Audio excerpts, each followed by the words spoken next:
Allez viens Inès, suis-moi. C'est moi Inès?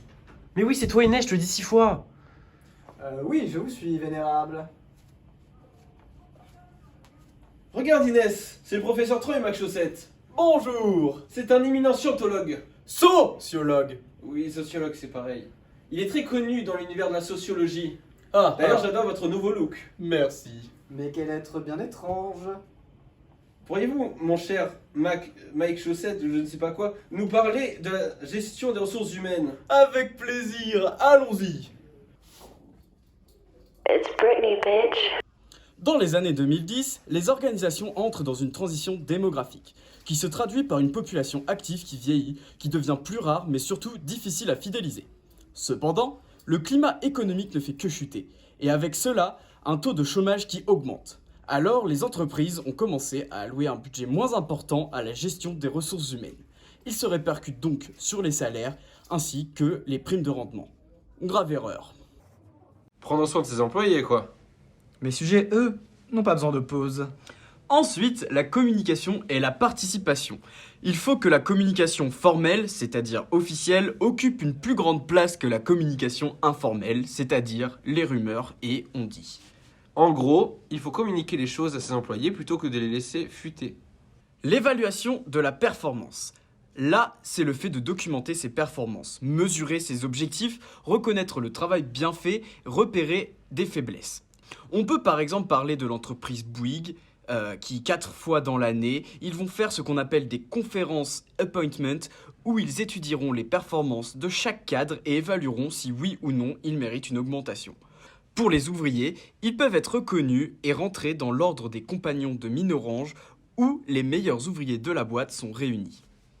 Quatrième point, la sélection, l'accueil et l'intégration. C'est s'assurer que les décisions d'embauche sont cohérentes, que l'entreprise propose un programme d'accueil et d'intégration des nouveaux employés. Encore avec Bouygues, ils vont engager pour leur cadre seulement des personnes sortant d'écoles d'ingénieurs. C'est l'élite de l'élite, Vous voulez dire des nobles? en quelque sorte. Formation et développement. Ici, on parle de former de nouveaux employés, d'améliorer les compétences techniques et sociales, mais aussi les performances en général. Ah, c'est important d'avoir des employés compétents. La rémunération. Il s'agit de l'équité dans le versement des salaires par rapport à ses collègues et au marché en général. Le salaire doit être lié aux compétences de l'employé et à ses performances. Encore Bouygues, nous en avons parlé tout à l'heure, mais les cadres ont leur salaire décidé en fonction de tout cela. Ah non, non, non, non, non, non, non, non, non. C'est à eux de payer les impôts. Les avantages sociaux. Avoir un régime flexible d'avantages sociaux, des assurances collectives, des congés maladie. Bouygues offre un voyage par an à ses ouvriers.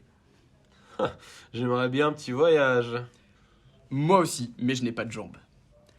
Le leadership, c'est-à-dire veiller à ce que les personnes qui exercent les responsabilités de supervision soient compétentes. Ah, faut pas que les cadres soient des losers, quoi. Des losers? Mais qu'est-ce donc? L'organisation du travail est caractéristique de l'emploi. Là, c'est veiller à ce que les employés aient une charge de travail acceptable, qui contient tout de même des défis variés, intéressants, et du travail en équipe et un environnement sécurisé. Il faut savoir que certains sont plus importants que d'autres, et plus ou moins accessibles. Voilà. Maintenant, vous savez comment vous pouvez rendre vos employés heureux. Alors oui, comme tu as pu le remarquer, on a beaucoup parlé de Bouygues, parce que c'est une entreprise qui a révolutionné la façon de travailler dans le monde du BTP, notamment en innovant dans l'organisation scientifique. Oui, cette entreprise est une des précurseurs du taylorisme. Voilà, Inès, j'espère que cet exposé te sera utile.